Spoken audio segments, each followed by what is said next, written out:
रवी, चंद्र, मंगळ आणि गुरु हे एकमेकांचे मित्र आहेत. आणि बुध, शुक्र, शनी हे एकमेकांचे मित्र आहेत. त्याच्यामुळे त्यांची जी लग्न आहेत म्हणजे लग्नेश म्हणून हे जे ग्रह आहेत त्यांच्यामध्ये हे ग्रह शत्रुग्रह सहसा होत नाही किंवा पापग्रह सहसा होत नाही. आणि यांची लग्न असतील तर हे शत्रुग्रह होतात आणि ह्या ग्रहांची लग्न असतील तर हे ग्रह शत्रुग्रह होतात. उदाहरणार्थ आपण सिंह लग्न घेतलं तर रवी त्याचा हे आहे तर सिंह लग्नाला हे पाप शत्रुग्रह होतात सिंह लग्नाला. म्हणजे हे ढोबळमानाने आपण लक्षात ठेवायचं की हे एका गटातले ग्रह आहेत हे दुसऱ्या गटातले ग्रह आहेत त्यांचं एकमेकांमध्ये पटत नाही असं म्हणजे तुमच्या लक्षात लवकर राहील. आणि पापग्रह ज्यावेळेला आपण बघतो लग्नाचे पापग्रह तेव्हा त्या कुंडलीमध्ये ज्या लग्नाच्या कुंडलीमध्ये 6, 8, 12 या ठिकाणी ज्या ग्रहाची मूल त्रिकोण राशी आहे ज्या ग्रहाची मूल त्रिकोण राशी इथे आणि तो ग्रह त्या कुंडलीचा पापग्रह होता. म्हणजे याच्यावर तुम्हाला सगळ्या लग्नांचे शुभाशुभ ग्रह तुम्हाला काढता येतील. तर गेल्या वेळेपर्यंत आपण कन्येपर्यंत आलो. आता त्याच्या पुढे आपण बघूया.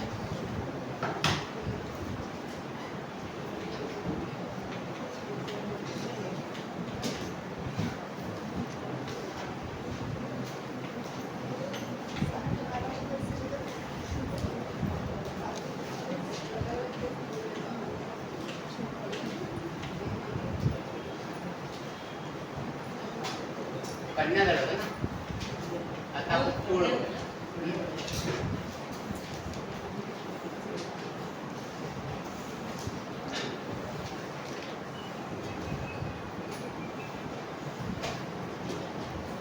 इथे तुळ लग्न मांडलं आपण तर 6व्या स्थानामध्ये कोणती राशी येणार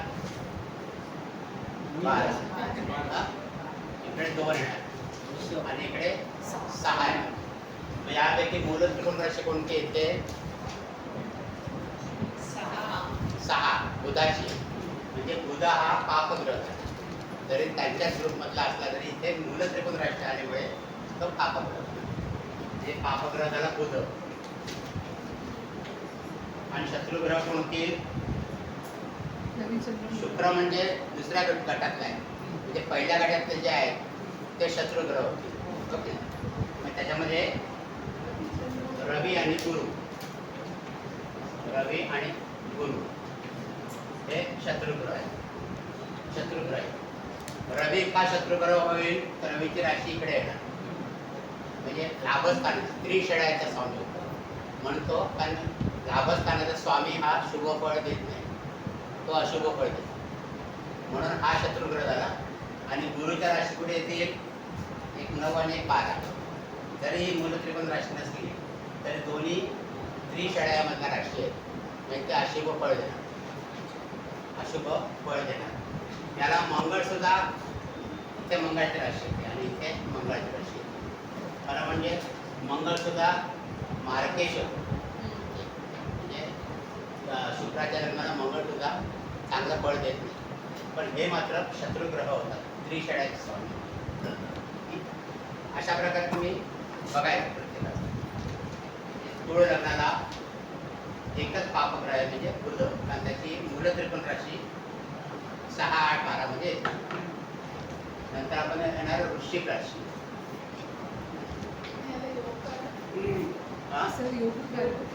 काय योगकारक नंतर बघणार योगकारक आपण नंतर बघणार.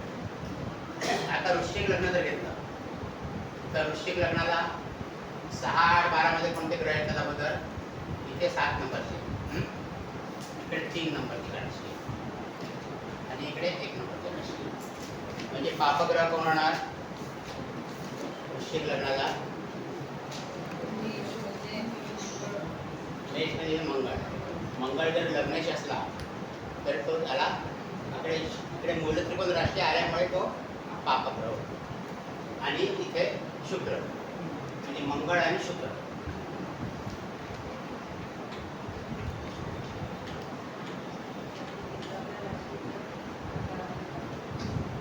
ज्योतिषशास्त्रामध्ये एक नियम आहे की जो लग्नेश असतो तो अष्टमेश जरी असला तरी तो अष्टमेशातून शुभ फळ म्हणजे अशुभ फळ देत नाही लग्नेश असल्याने. पण इथे तो अष्टमेश नाही षष्ठच आहे.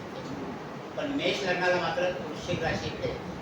पण ती मूल त्रिकोण राशी नाही येते म्हणून तो त्याला अशुभ फळ देत नाही लग्नेश आणि अष्टमेश.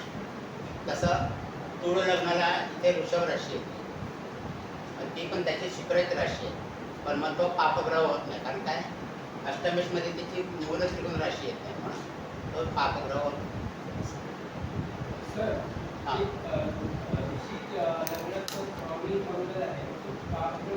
हां तेच मी आता सांगितलं तुम्हाला ना. वृश्चिक लग्नाचा स्वामी मंगळ आहे. पण आपला नियम काय आहे की ज्या ग्रहाची मूल त्रिकोण राशी 6, 8 आणि 12 मध्ये येते तो ग्रह म्हणजे त्या ग्रहाची महादशा वगैरे त्यांना चांगले जात नाही. इथे मंगळ जर लग्नेश असला तरी तो त्याची मूल त्रिकोण राशी इकडे आलेली आहे. त्याच्यामुळे मंगळाची महादशा वृश्चिक लग्नाच्या त्यांना चांगली जाणार नाही जरी तो त्यांचा लग्नेश असला तरी. कारण सर्वसाधारण नियम असा आहे की लग्नेशाची महादशा चांगली जाते. पण त्याला हा इथे उपनियम काय आहे की त्याची मूल त्रिकोण राशी जर इकडे आली तर तो चांगलं फळ देणार नाही मूल त्रिकोण राशी. आणि आपल्या फलादशामध्ये दुसरा नियम काय आहे की ज्या ग्रहांच्या 2 राशी असतात तर तो मुख्यत्वे करून त्याच्या मूल त्रिकोण राशी ज्या स्थानामध्ये असतात त्याप्रमाणे फळ देतो. हा एक नियम तो नियम इथे लागतो. म्हणजे मंगळाच्या 2 राशी ज्या आहेत त्या 2 राशीपैकी मूल त्रिकोण राशी इकडे आहे आणि ती षष्ठामध्ये म्हणजे अशुभ स्थानामध्ये म्हणून तो अशुभ फळ देतो. हे नियम इथे लावायचे. आता वृश्चिक राशी झाली त्याच्यानंतर आपण धनु राशी आणि त्याचं त्याच्या अपोजिट ग्रुपमध्ये कोणते ग्रह आहेत मंगळाच्या बुध शुक्र बुध शनी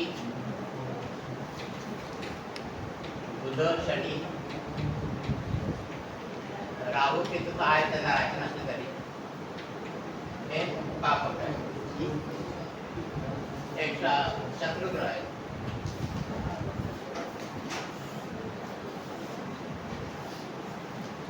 आता आपण बघूया हे शत्रुग्रह कसे होतात. वृश्चिक राशीला मांडली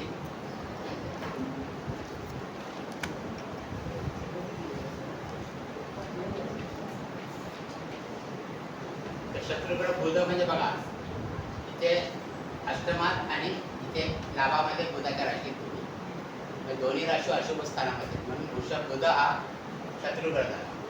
शनीची राशी कुठे त्रिषड्याचा स्वामी हा त्रिषड्याचा स्वामी आणि इथे हा मंगळाचा शत्रूच आहे ना म्हणजे शनीच्या राशी शुभ स्थानामध्ये नाही येतो म्हणून शनी याला अशुभ होतो.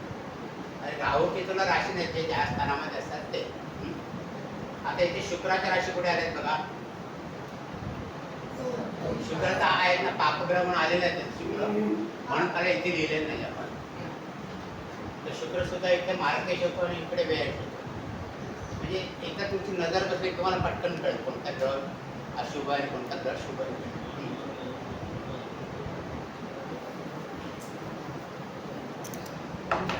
नंतर धनु लग्न होणार.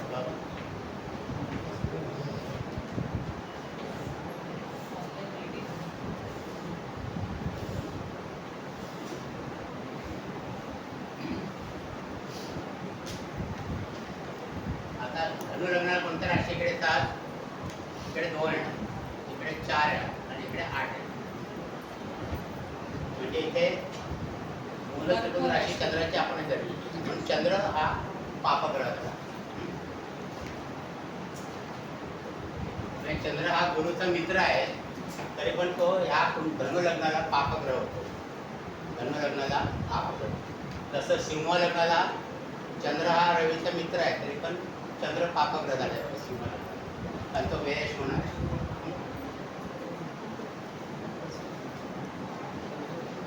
आणि बाकीचे ग्रहामध्ये कुठले येणार बघा.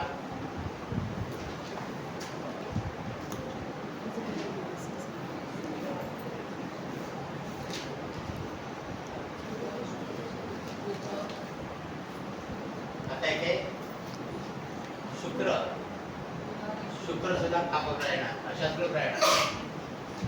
शुक्र येणार शत्रुग्रह. आणि कोणता येणार?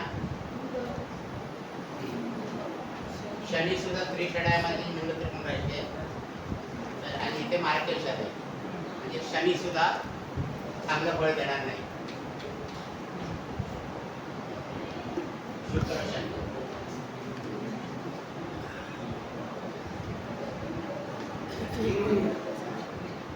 इथे सुद्धा मंगळाची राशी इथे आहे, पण मूल त्रिकोण राशी त्याची शुभ स्थानामध्ये म्हणून, आणि मंगळ तिथे मित्र पण आहे ना, म्हणून तो शत्रुग्रह होणार. चंद्र समजला हा? चंद्र आपण शिकतात पुढे चंद्र कसं पाहूया? तो अष्टमामध्ये त्याची राशी आहे मूल.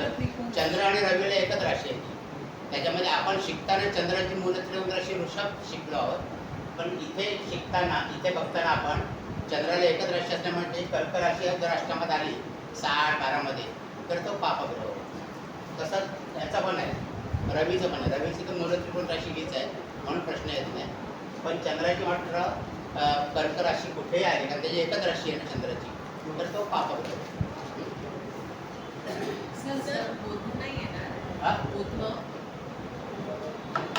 बुध जरी असला तरी इथे महाराष्ट्रामध्ये मिथुन राशी आहे त्याची, पण मूल त्रिकोण राशी दशमात आहे, त्याच्यामुळे तो एवढा शत्रुग्रह होत नाही. तुम्ही सांगितलेलं की केंद्र, हा केंद्राधिपत्य दोष. बुधाला केंद्राधिपत्य दोष लागतो आणि गुरुला पण लागतो, कारण त्याचे दोन्ही राशी केंद्रामध्ये आहेत ना. आणि केंद्राधिपत्य दोष फक्त या 2 ग्रहांना जास्त लागतो, गुरु आणि बुधाला. आपण ते मांडणार नाही का पापग्रह आणि नाही, पापग्रहामध्ये येत नाही. केंद्राधिपत्य पापग्रहामध्ये येत नाही. केंद्राधिपत्य दोष हा एक दोष आहे, तो आपण इथे मांडतो. चंद्र 12 स्थानात पापग्रह होणार. कुठला? चंद्र 12 स्थानात 4-11-12 स्थानात. चंद्राची एकच राशी आहे ना. पण ती 12 स्थानात 12 स्थानात जर बसला तर सिंह लग्नाला 12 स्थानात असतो ना, तर तो पापग्रह होतो सिंह लग्नाला. इथे केव्हा असेल चंद्र सांगा? राहू दे ना, नंतरच असं येईल आपलं पुढे कुंभ लग्न. कुंभ लग्न तर आपण येत तर धनु लग्नाचे हे आहे. नंतर मकर लग्न.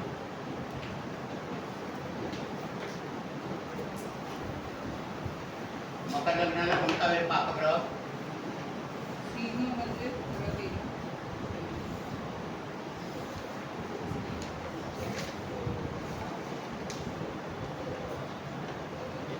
मकर लग्न इथे, म्हणजे इथे कोणते येणार? 3, इकडे 5 आणि इथे 9. म्हणजे कोणता मूल त्रिकोण राशी आल्या? 5 आणि 9, म्हणजे रवी आणि गुरु.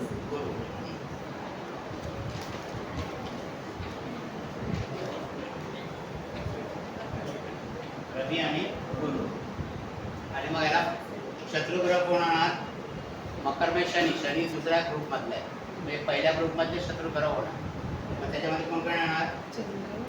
रवी आपण घेतला इथे, म्हणजे मंगळ,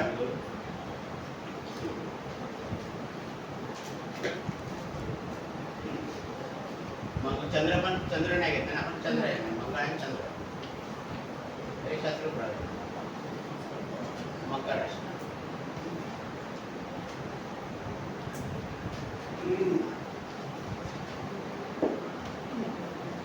नंतर कुंभ राशी. कुंभ लग्न. कुंभ लग्नाला कोणता येते इकडे ग्रह?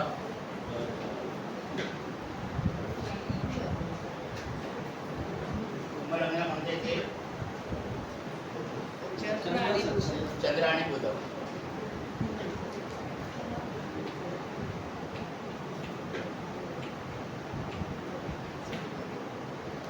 आणि पापग्रह कोण होणार? पापग्रह कोण होणार? आपला शत्रुग्रह कोण होणार? रवी होणार ना, दुसऱ्या अपोजिट ग्रुप मध्ये रवी. रवीची राशी कुठे येते? सप्तमात, म्हणजे मारक स्थानामध्ये येते रवीची.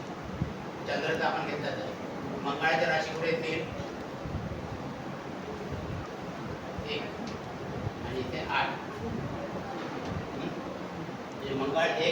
शेळ्याचा स्वामी आहे. म्हणजे मंगळ सुद्धा चतुर्ग्रह होय. मंगळ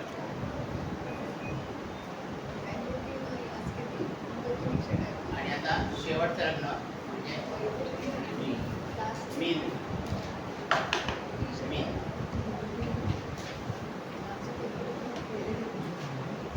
मीन लग्नाला तिकडे 11 येणार, 5 आणि 7. मीन लग्नाला किती होणार? पापग्रह. मीन लग्नाला एक रवी होणार, शुक्र होणार आणि शनी. म्हणजे पापग्रह जास्त आहेत मीन.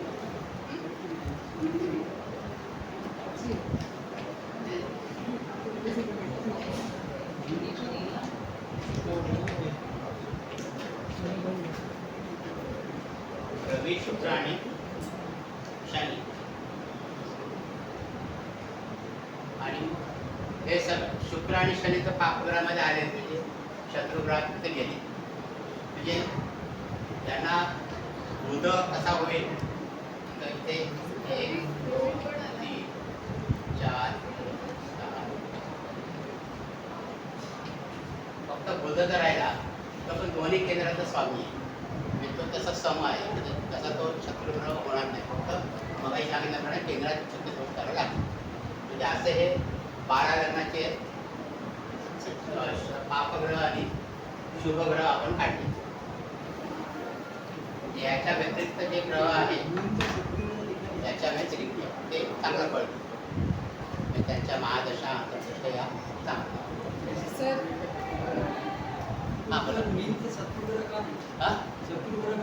मीन मध्ये बघा शत्रुग्रहामध्ये जे शुक्र शनीकडे आलेले आहेत आपल्या, फक्त एक बुध राहिला आहे.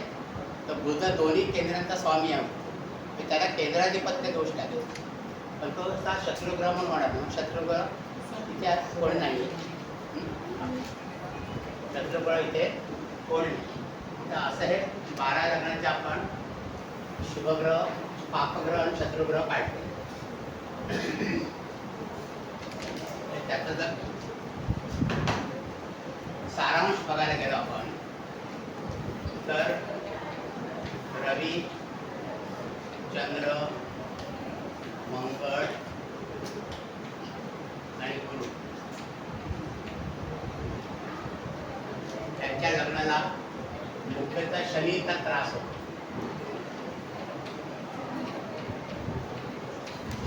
त्यांच्या लग्नाला शनीचा त्रास होतो. आणि बुध आणि शनीच्या लग्नाला बुध आणि शनीच्या लग्नाला मंगळाचा त्रास होतो. मंगळाचे 2 राशी आहेत आणि मंगळ एक त्या पहिल्या गटातला पापग्रह, प्रामुख्याने पापग्रह आहे. आणि इथे दुसऱ्या गटामध्ये शनी हा पापग्रह आहे. शनी आणि शुक्राच्या लग्नाला गुरुचा त्रास.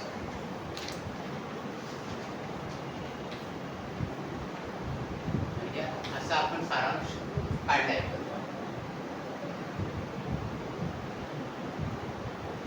शुक्राच्या लग्नाला गुरुचा त्रास.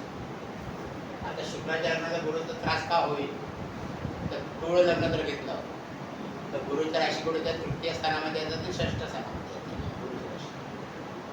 तुळ लग्नाला म्हणजे त्रिशळ्याचा स्वामी म्हणजे अशुभ कळत नाही. आणि वृषभ लग्नाला कुठे येतात? एक तर अष्टमामध्ये येते आणि एक लाभामध्ये येते. म्हणजे दोन्ही लग्नाला गुरु हा पापग्रह होतो, त्याचा त्रास होतो. म्हणजे शुक्राचे जर लग्न असेल तर गुरुची महादशा त्यांना चांगली जाणार नाही. तर हे रवी, चंद्र, मंगळ, गुरु यांची लग्न असेल तर शनीची महादशा चांगली जाणार. बुध शनीचे लग्न असेल तर मंगळाची महादशा चांगली जाणार. म्हणजे एवढ्या शॉर्टमध्ये आपला सगळा त्याचा अभय होतो. महादशा अंतर्दशा आपण करू शकतो. नंतर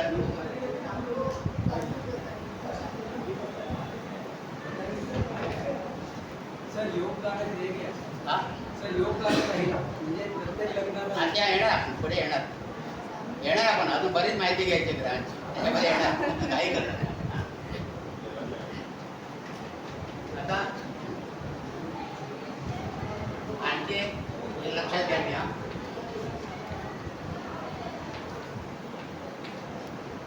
मंगळावर जर शनीची योग असतील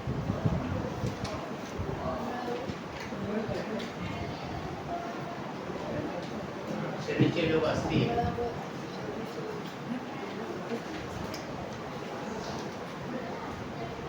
तर मंगळाच्या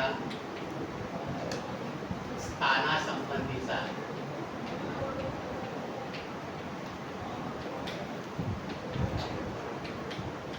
त्रास होतो. मंगळावर जर शनीचे योग असतील तर मंगळाच्या स्थानासंबंधीचा त्रास होतो आणि शनीवर जर मंगळाचे योग असतील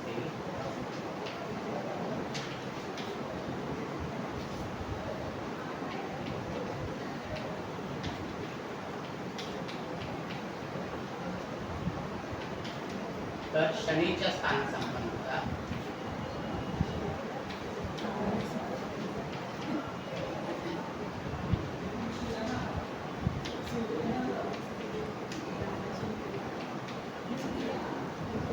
असा हा नियम आहे.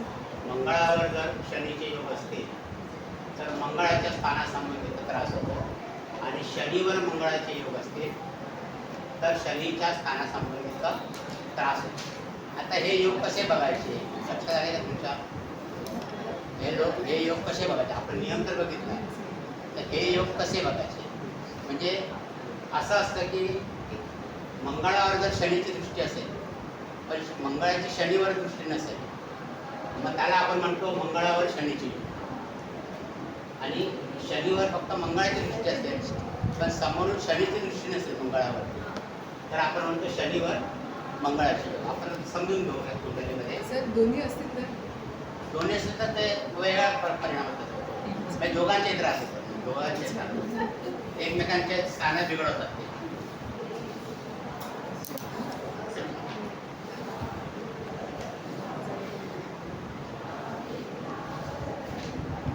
समजा कुंडली आहे, शनी या स्थानामध्ये शनी. आता आपण कोणती राशीवर लिहिलेली नाही. शनी समजा 11व्या स्थानामध्ये आहे आणि मंगळ इकडे. इथे काय आहे? शनीची मंगळावर दृष्टी आहे पण मंगळाची शनीवर आहे का दृष्टी नाही आहे. मग याला आपण म्हणतो मंगळावर शनीचा योग. मंगळावर शनीचा योग. आता इथे आपण राशी कोणती लिहिलेली नाही. मग जे कोणी लग्न असेल अशा वेळेला त्याच्यामध्ये मंगळाच्या राशी इथे असतील त्या स्थानासंबंधित त्रास त्याला म्हणतो. इथे कोणतेही लग्न असून दे किंवा मंगळ अशी पद्धतीमुळे मंगळ शनीची फक्त मंगळावर दृष्टी असेल त्या परिस्थितीत ते समोर असू शकत नाही कारण दोघांची एकमेकांवर दृष्टी येणार. म्हणजे शनीची त्याला एकत्र दृष्टी असं आपण म्हणतो. एकत्र दृष्टी. शनीची जर मंगळावर दृष्टी असेल तर मंगळाची जी स्थानं असतील त्या कुंडलीमध्ये त्या संबंधीचा त्रास होणार. आणि समजा मंगळ इथे आहे, मंगळ इथे आहे, इथे काय होईल? मंगळाची दृष्टी शनिवार. मंगळाची दृष्टी शनिवार. 8वी दृष्टी आहे मंगळाची. 8वी दृष्टी शनिवार आहे पण शनीची दृष्टी आहे का मंगळावर? मग इथे शनिवार मंगळाची योग. म्हणजे अशा वेळेला शनीच्या ज्या राशी असतील त्या कुंडलीमध्ये त्या संबंधित बळ चांगलं मिळणार नाही मंगळाचं. बरोबर. आता दोघांची तर एकमेकांवर दृष्टी असते.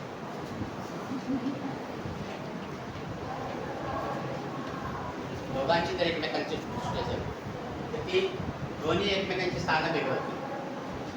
म्हणजे मंगळ दशम स्थानाची हानी करेल, शनी चतुर्थ स्थानाची हानी करेल. म्हणजे दोघांची एकमेकांना. आता समजा या दोघांची एका स्थानावर दृष्टी असेल तर त्या स्थानाची वाट लागते. आता इथे काय होईल? इथे कोणत्या कोणत्या स्थानावर दोघांची दृष्टी आहे? इथे शनी आहे, इथे मंगळ आहे. चतुर्थात मंगळ आहे, सप्तम स्थान आणि दशम स्थान, दोन्ही स्थानावर दोघांची दृष्टी आहे. दोन्ही स्थानावर दोघांची दृष्टी आहे. मग या कुंडलीमध्ये त्याचं सप्तम स्थान बिघडेल. जातकाचं सप्तम स्थानावर आपण वैवाहिक सौख्य विवाह वगैरे विवाह उशिरा होईल, एखाद्याचं होणार पण नाही किंवा सौख्य मिळणार नाही. इथे नोकरीमध्ये प्रगती होणार नाही. पण दोघं मिळून दोघांची दृष्टी पापग्रहाची दृष्टी आहे. शनी आणि मंगळाची दृष्टी ज्या स्थानावर पडते त्या स्थानाचं नुकसान करते. आणि दोघं एकत्र लग्नेश एका घरात असतील तर मग फक्त सप्तम स्थानात होईल ना. इथे असे आहेत म्हणून ते दोन स्थानाने बिघडवले, दोन स्थानात बिघडवले. समजा एकाच ठिकाणी असते दोघे तर फक्त एक स्थान बिघडेल ना. पण बाकी दुसऱ्या कुठल्या स्थानावर त्यांची दोघांची दृष्टी येणार, दोघांची दृष्टी. म्हणून असं म्हणतात की शनीच्या मागे मंगळ असू नये.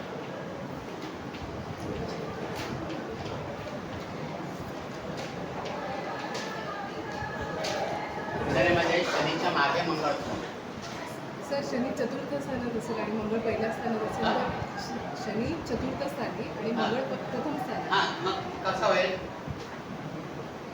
शनी चतुर्थ स्थानी असेल आणि मंगळ पहिल्या स्थानी असेल, बरोबर? मग काय होईल? कुठल्याच घरावर दृष्टी येणार नाही दोघांची, नाही. कुठल्याच घरावर येणार नाही. पण शनीच्या मागे मंगळ असेल, शनीच्या मागे मंगळ कधी असू नये. आता शनी समजा इथे आहे, हा. शनीच्या मागे म्हणजे मंगळ इथे आहे. अच्छा. शनीच्या मागे ज्यावेळेला असा मंगळ असतो त्यावेळेला हमखास दोन स्थानातून नुकसान करतो. कसं होतं? शनीची ही तिसरी दृष्टी इकडे येते, बरोबर? शनीची आणि मंगळाची चौथी दृष्टी इकडे येते. म्हणजे हे एक स्थान बिघडलं. नंतर शनीची 7वी दृष्टी इकडे येते आणि मंगळाच्या 8वी दृष्टी इकडे येते. म्हणजे दोन स्थानं बिघडली. म्हणजे शनीच्या मागे जर मंगळ असेल कुठेही तर तो कोणती दोन स्थानं बिघडतो. म्हणून कुंडलीमध्ये शनीच्या मागे मंगळ असू नये. काय पुढे असेल तर काय problem? पुढे असेल तर एवढा प्रॉब्लेम येत नाही. आता इथे मंगळ जर इथे असतात तर शनीच्या दृष्टी इकडे येणार, इकडे येणार आणि इकडे येणार. आणि मंगळ जर इथे असेल तर मंगळाची दृष्टी कुठे येणार? इकडे येणार. नंतर मंगळ चौथी इकडे येणार, इकडे येणार आणि इकडे येणार. म्हणजे दोघांची. तर शनीच्या मागे असेल तर मात्र दोन दृष्टी दोन ठिकाणी बिघडवतात. हे लक्षात ठेवा. सर, अंशामध्ये फरक असणार तर हा? अंशामध्ये फरक असणार अंशामध्ये फरक असेल तर साधारण फळामध्ये ते बिघडवणारच स्थानं. पण अंशात्मक असेल तर मग जास्त परिणाम, एकदम जास्त परिणामकारक होणार अंशात्मक.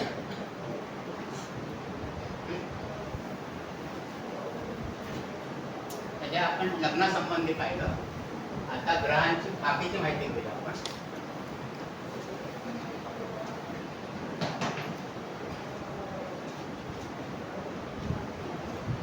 आता प्रत्येक ग्रहाचे स्वभाव दिलेले, ग्रहांचे स्वभाव हे पण तुम्हाला फलादेशामध्ये त्या पद्धतीने तुम्हाला त्याचा वापर करता येईल. त्याच्यामध्ये गुरुचा स्वभाव आहे क्षिप्त.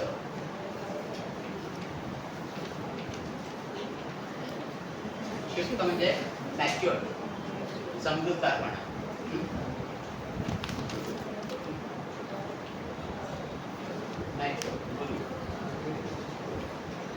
गुरुचा फलादेश करता आपण काय करतो? हा न्यायाधीश आहे आपण म्हणतो ना, म्हणजे चांगल्या बाजूनेच फलादेश करतो, त्यांना वाईट पण करत नाही. अनलेस तो शत्रुग्रह आहे. रवी स्थिर, रवीचं स्थिर आहे आणि हा नेहमी आपल्या कुंडलीचा मुख्य ग्रह आहे, राजा म्हणतो. शुक्र मृदू, शुक्र मृदू.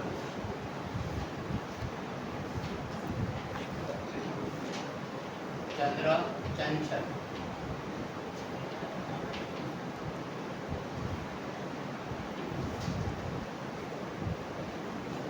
मंगळ उग्र,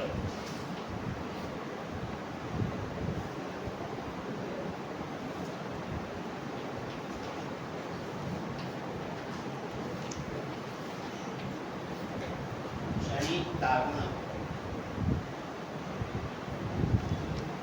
दुध मिश्र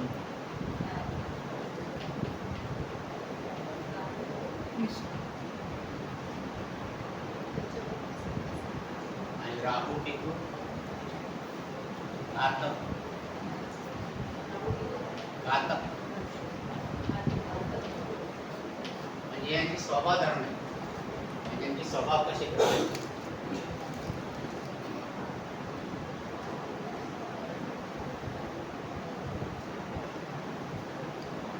पर्सेंटेज मृदू म्हणजे सॉफ्ट सॉफ्ट दारू म्हणजे तो आज निराशाजनक किंवा हे नाही असं दारू असं. निराशा निराशाजनक नैराश्य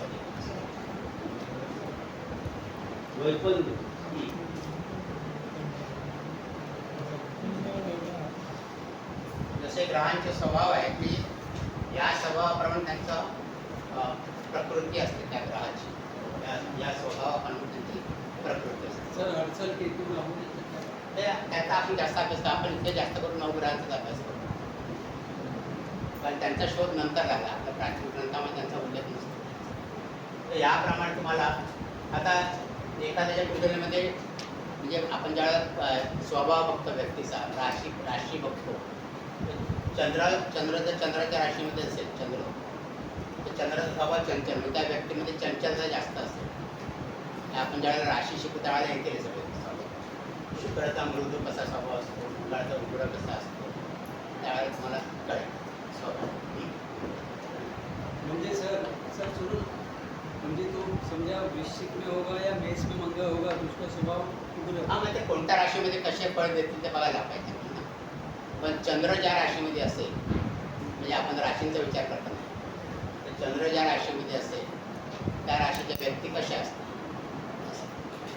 ते आपण नंतर बघणार आहोत प्रत्येक राशी चंद्राशी याला अनुसरून प्रश्न काही हां याला अनुसरून प्रश्न काही हे म्हणजे आता आपण तो अभ्यास करणार ना सगळ्या जणांचा सगळ्या बाजूने त्याचा उपयोग तुम्हाला फलादेशामध्ये करता येईल प्रश्नकुंडलीमध्ये करता येईल प्रश्नकुंडलीमध्ये एका वाक्यात उत्तर द्या किंवा गाळलेल्या जागा भरा त्याच्यात हे त्याच्यामध्ये हे येणार नाही हां स्वभाव येईल की ग्रहांच्या स्वभावामध्ये गुरुचा स्वभाव कसा आहे शुक्राचा स्वभाव कसा आहे चंद्राचा स्वभाव कसा तसं येईल एखाद्या मार्गाचा प्रश्न येईल पण तुम्ही त्याच्यात कसा त्याचा वापर करणार हे तुम्हाला ते असं विचार किंवा आपण सगळ्यांचं संकलन करून करायचं आता बाकीच्या आपण त्या सगळ्या पर्टिक्युलर बघू त्याच्यानंतर मग प्रत्येक ग्रह हां कोण बोललं काय पाहिजे तर त्या बाकीच्या पण त्यांच्या सगळ्या गोष्टींचा विचार करून मग प्रत्येक ग्रहाचं तुमचं वैशिष्ट्य लक्षामध्ये येईल प्रत्येक ग्रह कसा आहे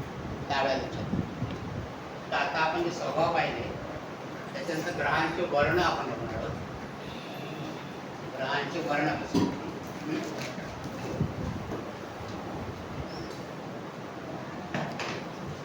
तर रवीचा वर्ण आरक्त आरक्त किंवा काळसर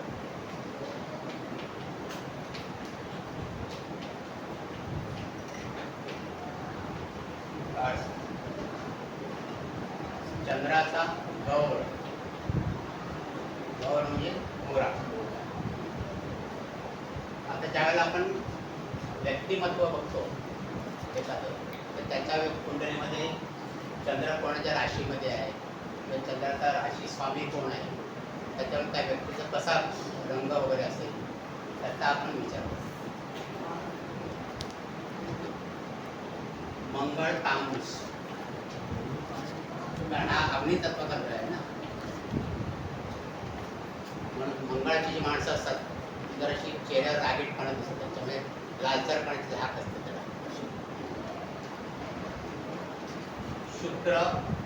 शुक्र सुद्धा चमकदार गौर म्हणतात त्याला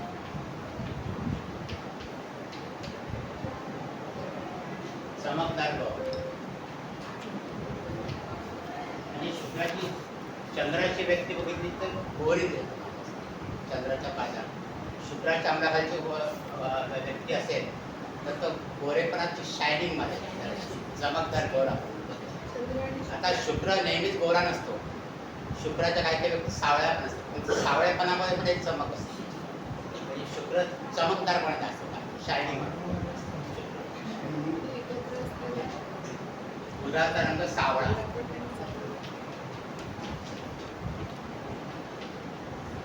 बुधाचा रंग सावळा. गुरुचा शुभ्र. आता तिने पण गोरे रंगच आहे, पण फरक आहे बघा. शुभ्र किंवा पीत गौर आपण म्हणतो, म्हणजे जरा पिवळपणाची झाग असते.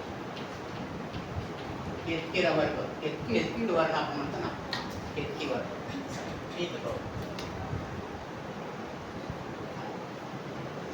म्हणजे शनीचा काळा, काळा रंग असतो. शनी.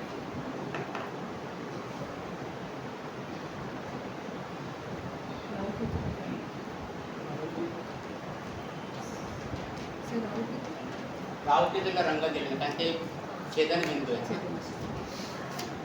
तर हे ग्रहांचे वर्ण आहे. आता तुम्ही लिहून घ्या, जसं आपला अभ्यास पुढे जाईल तसं तुमच्या लक्षात येईल याचा वापर कुठे करायचा. नंतर वर्ण झाल्यानंतर ग्रहांचे अधिकार दिले. ग्रहांचे अधिकार, प्रत्येक ग्रहाकडे काय पावर आहे. तर रवीला राजा, चंद्रसुद्धा राजा, राणी म्हणजे राजा म्हणजे राजा. म्हणजे रविचंद्र हे राजे म्हणजे मुख्य. आम्ही मंगळ सेनापती, तसं आपण वाटप करताना घेत करतो.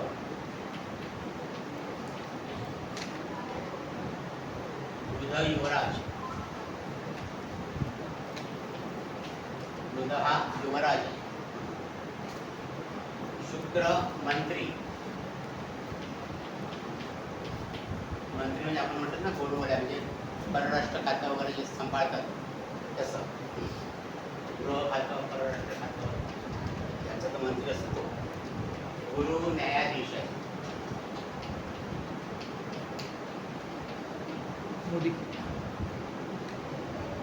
गुरु न्यायाधीश आहे. आणि शनी सेवक आहे. जनता.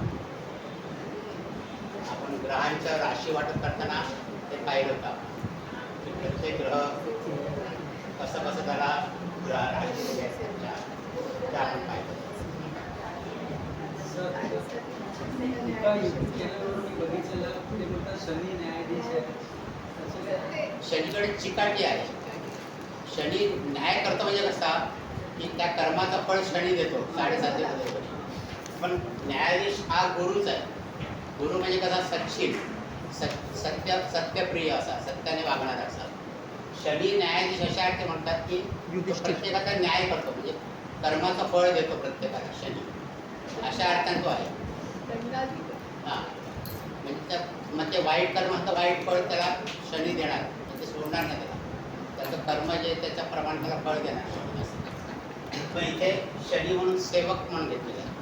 म्हणजे सेवक वर्ग जो असतो त्याच्यावर शनीचा अंग असतो. नंतर प्रत्येक ग्रहाचे रस दिलेले आहेत.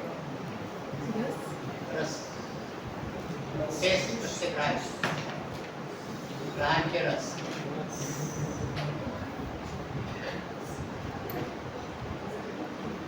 रवीकडे कडू रस दिला आहे. चंद्राकडे खारट.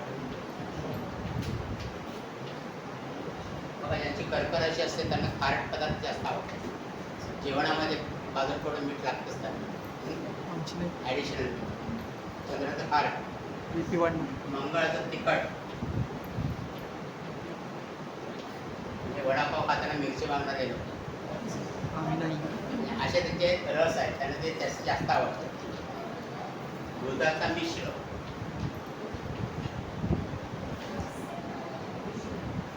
गुरुचा गोड.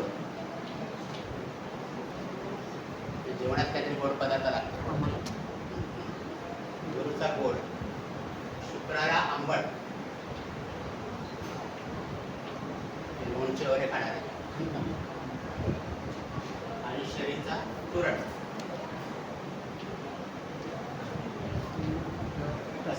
चंद्राला रस दिलेले आहेत.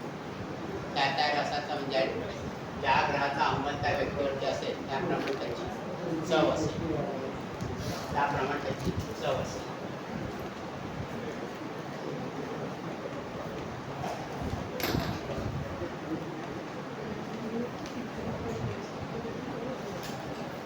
हे सगळं तुम्ही लिहून द्या आणि फक्त नंतर तुम्हाला ते वाचताना लक्षात येते.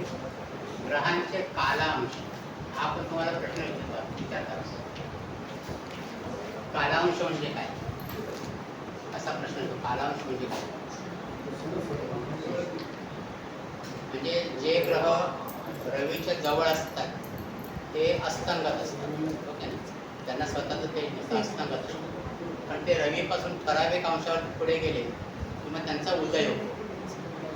पंचांगात्मक ना ग्रह कोणता अस्तंगत आहे केव्हा त्याचा उदय झाला आहे, तर त्यांचा उदय केव्हा होतो, रवीपासून किती अंश पुढे गेले की त्यांचा उदय होतो त्याचे दिले. त्याच्यामध्ये चंद्र 12 अंश. बघा अमावस्येला रवी आणि चंद्र एकत्र असतात, चंद्र दिसत नाही. पण 12 अंश म्हणजे एक तिथी झाली प्रतिपदा ते परत चंद्राचं दर्शन होतं म्हणजे त्याचा उदय होतो. मग चंद्र रवीच्या पुढे 12 अंश गेला की त्याचा उदय होतो. त्याचा याला कालांश म्हणतात. चंद्राचे कालांश 12 अंश. बुधाचा 13 अंश आहे. गुरुचा 11 अंश. प्रत्येक ग्रहाचे वेगळे वेगळे अंश आहे. गुरु 11 अंश, शुक्र 8 अंश, शनी 15 अंश, मंगळ 17 अंश,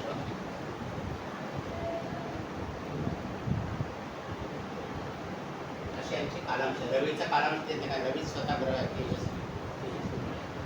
म्हणजे सगळ्यात जास्त कालांश मंगळाचा आहे. मंगळ 17 अंश पुढे गेला की त्याचा उदय होतो. रवीच्या मागे पुढे जातात सर. रवीच्या मागे पुढे जातात ना. बुध आणि शुक्र आंतरग्रह आहेत. आंतरग्रह आहेत पण ते रवी पासून 13 अंश गेल्या. बघा रवी आणि शुक्र बऱ्याच वेळेला अस्तंगत असतात. अस्तंगत असतात बुध वगैरे. तर रवीच्या जवळच असतात ते. पण रवीपासून जेव्हा 13 अंश जातात, बुध रवीपासून किती जातो? जास्तीत जास्त 28 अंश दूर जातो. आणि शुक्र किती अंश जातो? 45-46 अंश. काय ते 48 अंश म्हणतात, पण 45-46 अंश शुक्र जातो. पण रवीच्या बरोबर असताना 8 अंश पुढे गेला की शुक्राचा उदय होतो. रवी बरोबर असताना ते अस्तंगत असतात. 8 अंश पुढे गेला शुक्र की त्याचा उदय होतो. आणि बुध 13 अंश गेला की त्याचा उदय होतो. आता बुध आणि शुक्र हे अंतर्ग्रह आहेत, त्याच्यामुळे ते वक्री पण असतात. मग वक्री असताना त्यांचा कालांश वेगळा असतो. वक्री असताना 7.5 अंश त्याचा कालांश आहे बुधाचा आणि याचा. कधी कधी बुध पंचांगात तुम्हाला दिसतो बघा, बुध वक्री आणि अस्तंगत, वक्री आणि अस्तंगत असं असतं. पण त्यावेळेला असताना तो 7.5 अंश जरी पुढे गेला म्हणजे रवीच्या पुढे आला तरी किंवा मागे आला तर त्याचा उदय होतो. मग तो मन नंतर नुसता तो वक्री दिसतो. नंतर नुसता तो वक्री दिसतो, अस्तंगत दिसत नाही. पण रवीच्या जवळ वक्री असताना जर अस्तंगत झाला तो रवीच्या जवळ असेल तर त्याला वक्री आणि अस्तंगत दोन्ही असतात. तुम्हाला पंचांगात दिसेल परिस्थिती अशी. बुध आणि शुक्र. बाकीचे ग्रह कधी वक्री आणि अस्तंगत असत नाही. बाकीचे ग्रह जर वक्री असतील तर ते अस्तंगत कधी होत नाही. पण ते वक्री केव्हा होतात? रवीपासून 6 राशी पुढे गेल्यानंतर. रवीपासून 6 राशी, मग तिथे त्या अस्तंगत प्रश्नच येत नाही. बाकीचे ग्रह हे अंतर्ग्रह आहेत म्हणून ते दोन्ही पोझिशनमध्ये असतात, वक्री पण आणि अस्तंगत. याला कालांश म्हणतात. कालांशाची व्याख्या तुम्ही लक्षात घ्या की रवीच्या ठराविक अंश पुढे गेल्यानंतर प्रत्येक ग्रहाचा उदय होतो. ते जे अंश आहेत त्यांना कालांश म्हणतात. त्या अंशांना कालांश म्हणतात. बाकीचे ग्रह किती अंश पुढे गेल्यावर बाकी दिले ना प्रत्येक ग्रह दिले. वक्री कधी होतात बाकीचे ग्रह? बाकीचे ग्रह रवीपासून साधारण 6 राशी पूर्ण गेले. म्हणजे एकदम म्हणजे अंशात बघायचं तर रवीपासून 135 अंशापासून 210 अंशापर्यंत वक्री असते. 135 ते 210 या अंशामध्ये वक्री असते. सर कधी कधी अशी कुंडलीमध्ये येते की रवी आहे आणि 4-5 प्लॅनेट पण त्याच्या घरात होते. हा. सर सर्व होतात असं नसेल हे सर्व फॉर्म्युला वापरावं. म्हणजे त्याच्यामध्ये बघा रवीपासून अस्तंगत कोण आहेत, रवीपासून किती अंश लांब आहेत, तर ते अस्तंगत नसतात. सगळ्यात ग्रह अस्तंगत नसतात. एका स्थानामध्ये जरी असतात जे अगदी रवीच्या जवळ असतात त्याच्यामुळे तुम्ही अंश बघायचे, रवीचा अंश आणि त्यांचा अंश किती बघायचे आणि मग हे कालांश तुम्हाला लक्षात येईल. नंतर ग्रहांचे उदय, ग्रहांचा उदय कसा होतो.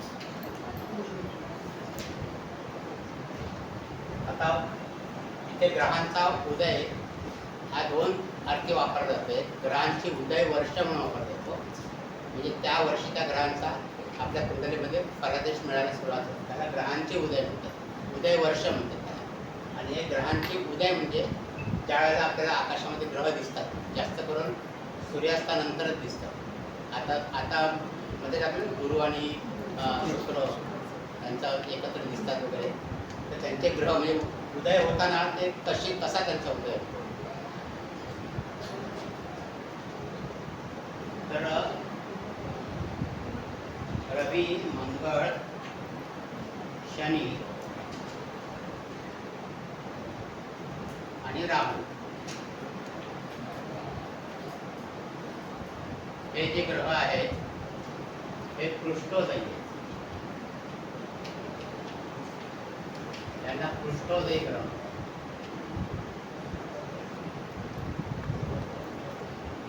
म्हणजे ग्रहांची जर आकृती धरली त्यांचा पाठीकडचा भाग अगोदर वरती येतो आणि मग त्यांचा उदय होतो, म्हणून पृष्ठोदयी ग्रह. नंतर शुक्र, चंद्र आणि बुध, म्हणजे अशी जी कोणती आहे शुक्र, चंद्र आणि बुध हे शीर्षोदयी ग्रह आहे.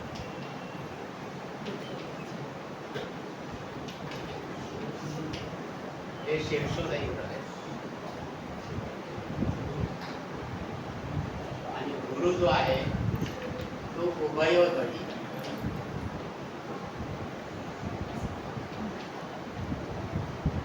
उभयोदयी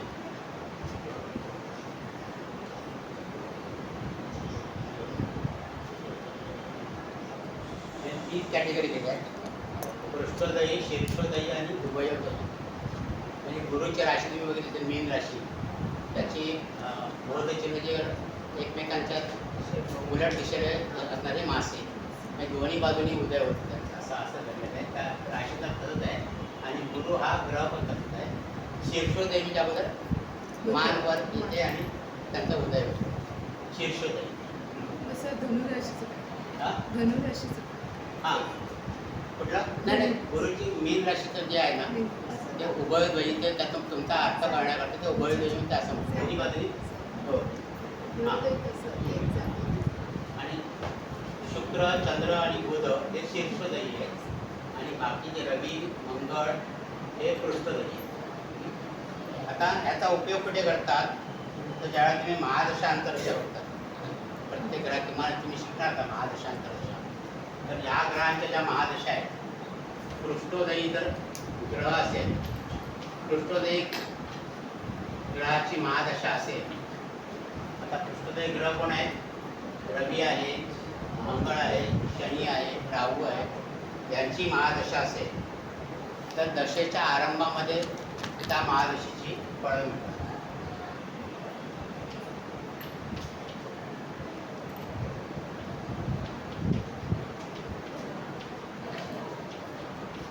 दशेच्या आरंभी म्हणजे महादशेचा जो कालावधी आहे त्याचे एकंदर 3 भाग पडतात, सुरुवात, मध्य आणि अंत असं. महादशा तुम्हाला सांगितलं प्रत्येक ग्रहाची किती महादशा, कोणती महादशा आहे नाही. प्रत्येक ग्रहाला वेगवेगळी वर्ष आहेत, महादशा वर्ष आहेत. पाहिजे आपण आता घेऊ इथे महादशा वर्ष ग्रह पण घेतला.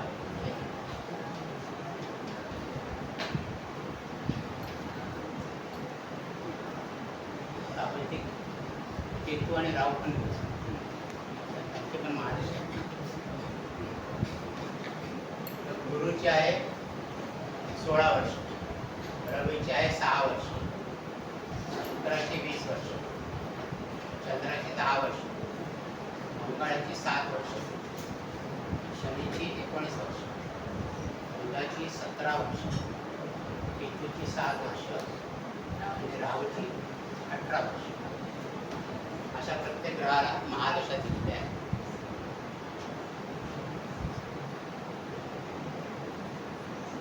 आपल्या ज्या महादशा आहेत त्याला आपण विंशत्तरी महादशा म्हणतो. एकंदर महादशा 42 प्रकारच्या आहेत, 42 प्रकारचे आहेत, पण आपण फक्त विंशत्तरी महादशेचा अभ्यास करतो.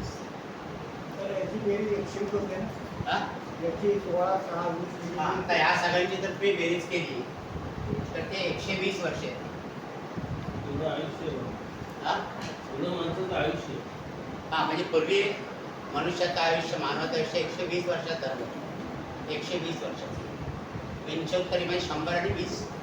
तर म्हणून ह्या प्रत्येक ग्रहांना असं या महादशा वर्षाचं वाटप केलेलं आहे. महादशा वर्षाचं वाटप केलेलं आहे. या सगळ्यांची तुम्ही बेरीज केली, तुम्हाला आता गणितामध्ये येतील महादशा दशा. तर प्रत्येक ग्रहाला या अशा दशा दिल्या. तर हडसन नेपच्यून प्लुटो आहेत ना? हा? हडसन नेपच्यून प्लुटो वगैरे. काय? हडसन नेपच्यून प्लुटो वगैरे काय? आमचं काय मला हडसन नेपच्यून प्लुटो. हर्षविक्षण त्याला महादशा नाही, कारण त्यांचा शोध नंतर लागला. शोध नंतर झाला. आता ह्या नवग्रहांच्या दशा दिलेल्या आहेत महादशा. त्यांना महादशा नाही आहे. संशोधन चालू आहे. हा? संशोधन चालू आहे. तर का प्रत्येकाची जी महादशा आहे त्याचे जर तुम्ही 3 भागामध्ये हे केलं तर कोणत्या भागामध्ये जास्त फळ दिलं आपल्या महादशेमध्ये, तर ते पृष्ठोदयी ग्रह असेल तर दशेच्या आरंभात, शीर्षोदयी असेल तर दशेच्या शेवटी, आणि उभयोदयी असेल तर दशेच्या मध्यावधी भागात. असा जो कालखंड आहे महादशेचा.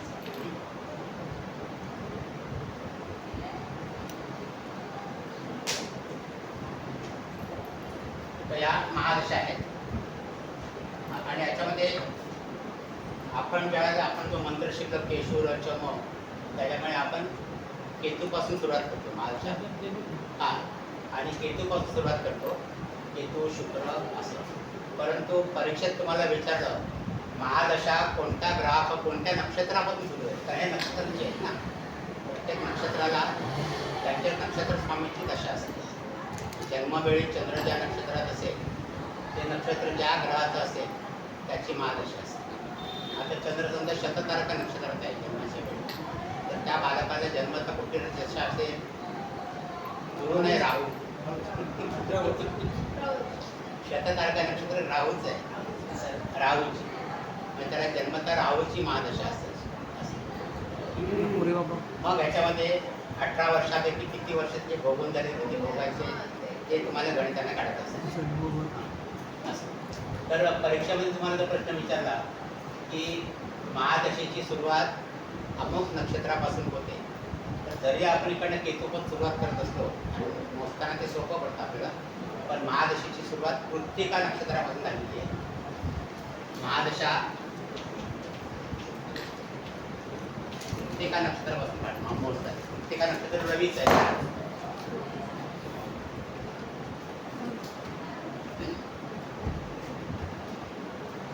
कृत्तिका नक्षत्र रवीच आहे आणि रवी हा राजा आहे, म्हणून त्याच्या नक्षत्रापासून महादशा मोजतात. पंचांगामध्ये तुम्ही महादशा पुस्तक बघितलं तर ते रवीची महादशा तुम्हाला पहिली दिसेल 6 वर्ष. पण आपण जो मंत्र लिहून घेतला आहे आणि महादशेचा क्रम जो आहे तो त्याच क्रमाने पुढे पडत असतो, म्हणून आपण ते केंद्रपासून सुरुवात केली. पण परीक्षेत उत्तर देताना अश्विनी नक्षत्र सांगायचं नाही, तर कृत्तिका नक्षत्रापासून महादशेची सुरुवात होते.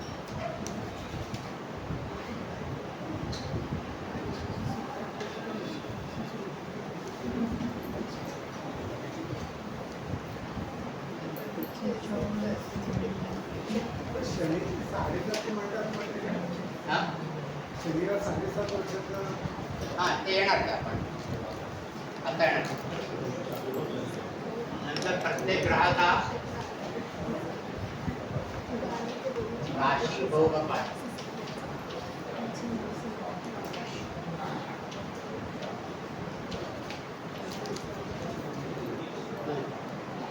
म्हणजे प्रत्येक ग्रह एका राशीमध्ये किती दिवस असतो किंवा किती महिने असतो त्याच्याप्रमाणे बघणार. रवी एका राशीमध्ये 30 दिवस असतो. म्हणजे प्रत्येक महिन्याला रवीची संक्रांत होते ना, राशी बदलतो, तर 30 दिवस एका राशीमध्ये आणि रोज एक अंश जातो रवी सर्वसाधारणपणे, म्हणजे 30 दिवसामध्ये तो एक राशी बदलतो. चंद्र 2.25 दिवस असतो.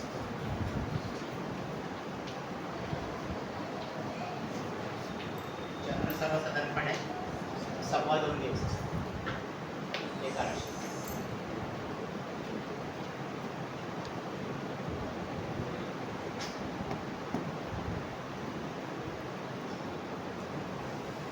मंगळ 45 दिवस असतो.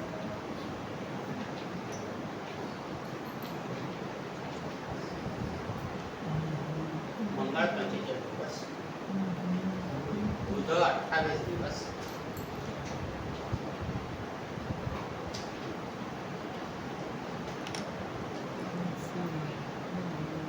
शुक्र 25 दिवस.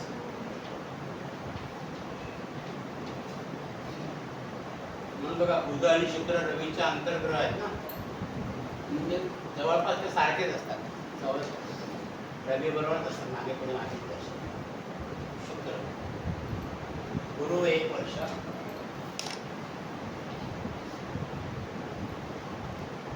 शनी 30 महिने. 30 महिने किंवा 2.5 वर्ष.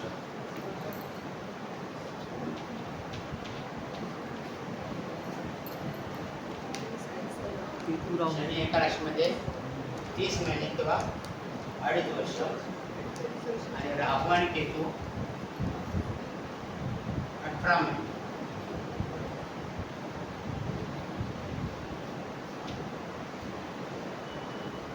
राहू आणि केतू 18 महिने. आता तुम्ही जे प्रश्न विचारता त्याचं उत्तर इकडे आहे. शनी एका राशीमध्ये 2.5 वर्ष असतो आणि शनीची 7.5 कधी लागते? चंद्र ज्या राशीमध्ये असेल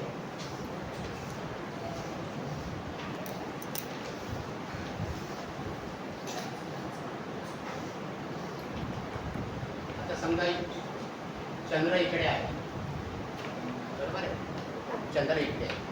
आता या व्यक्तीला 7.5 सुरुवात कधी होईल? तर ज्या वेळेला शनी या राशीमध्ये येईल, गोचरीचा शनी या राशीमध्ये येईल.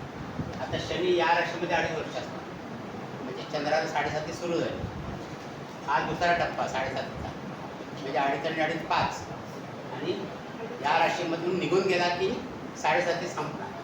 म्हणजे ही जी तीन राशी आहेत, त्या 3 राशीमध्ये शनी असताना या चंद्राला 7.5 असणार. म्हणून ही 7.5 वर्ष 3 राशी, म्हणून त्याला आपण 7.5 म्हणतो. शनीची 7.5. आपण जेव्हा 7.5 शिकणार आहोत त्यावेळेला डिटेलमध्ये विचार करूया.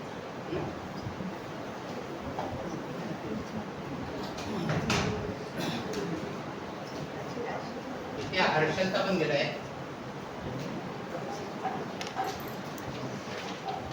हर्षल 7 वर्ष असतं राशी. नेपच्यून 14 वर्ष असतो.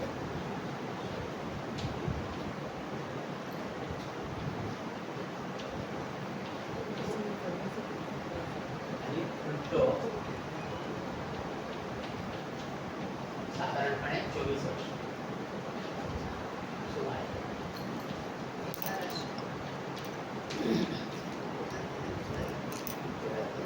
आता मीन राशीला शनीची 7.5 चालू आहे.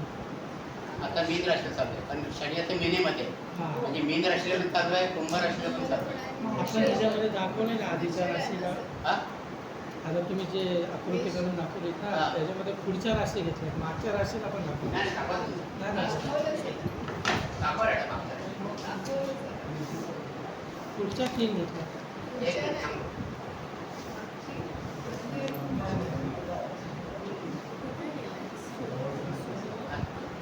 आपण कोणते आता बघूया. आता मेष लग्नाची कुंडली म्हणतो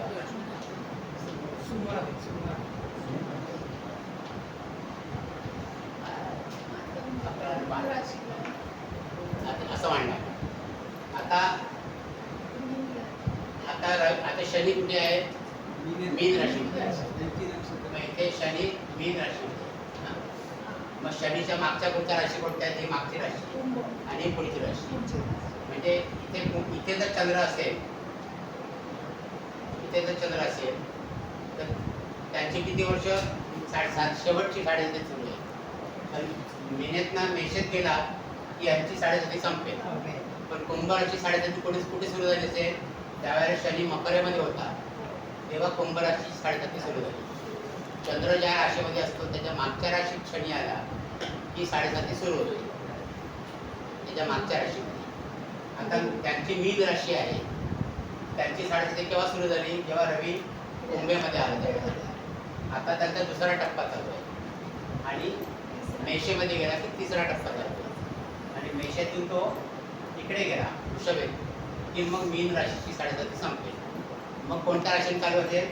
मेष, वृषभ आणि मिथुन असं. अशा 3 राशींना 3.5 पहिला टप्पा, दुसरा टप्पा, तिसरा टप्पा असं चालू असतं. कोणत्या रवी शनी कुठे आहे?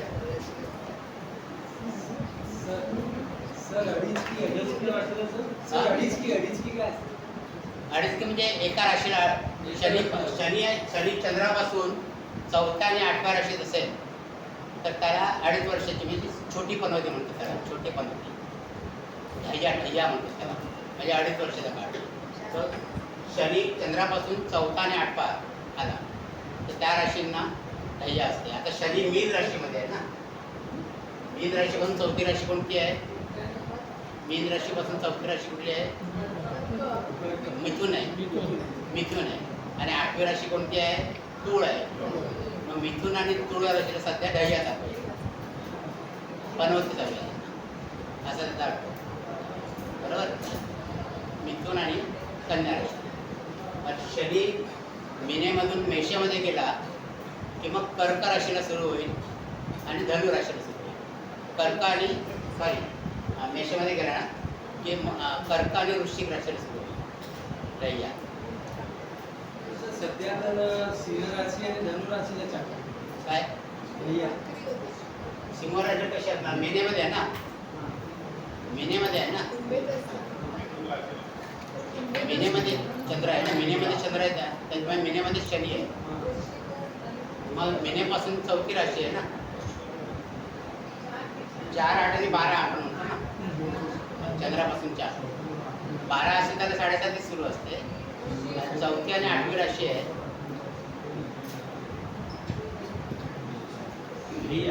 त्याला ढैया असते.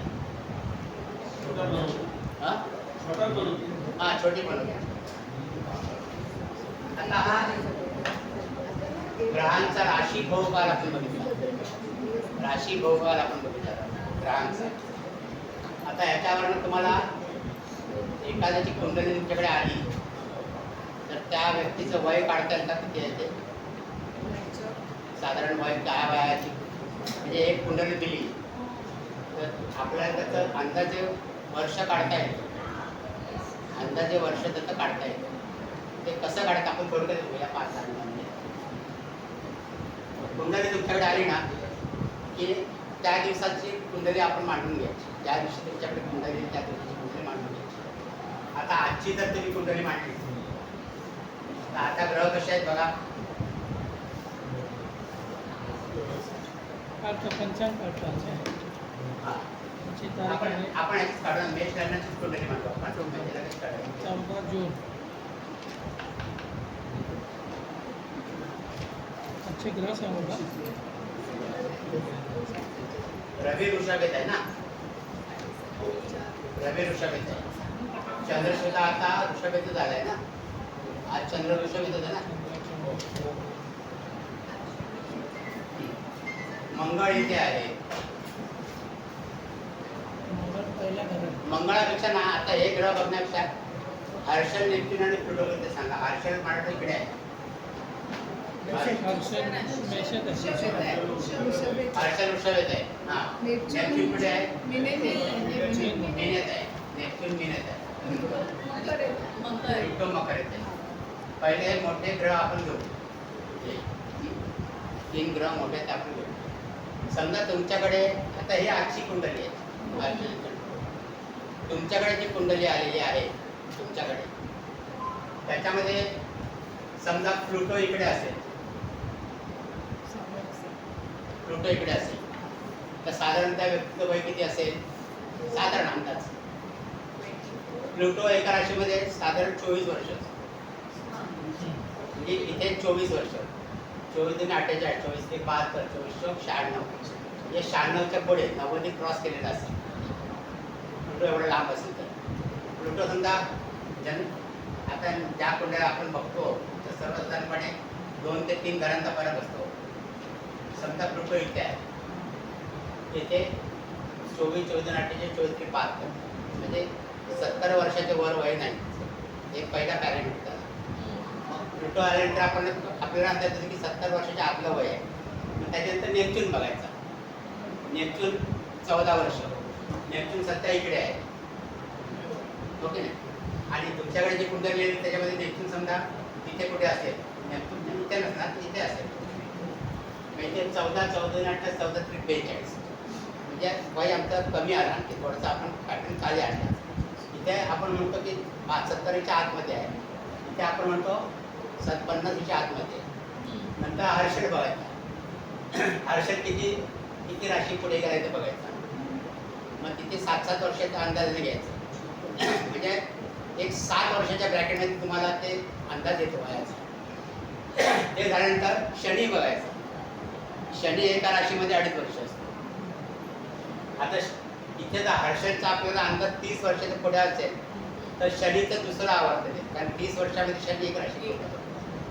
म्हणजे मग शनीच्या दुसऱ्या आवर्तनातल्या राशी 30 वर्षाच्या पुढच्या. ते एकदा आलं की नंतर गुरु बघायचा. गुरु 1 वर्ष एका राशीमध्ये असतो.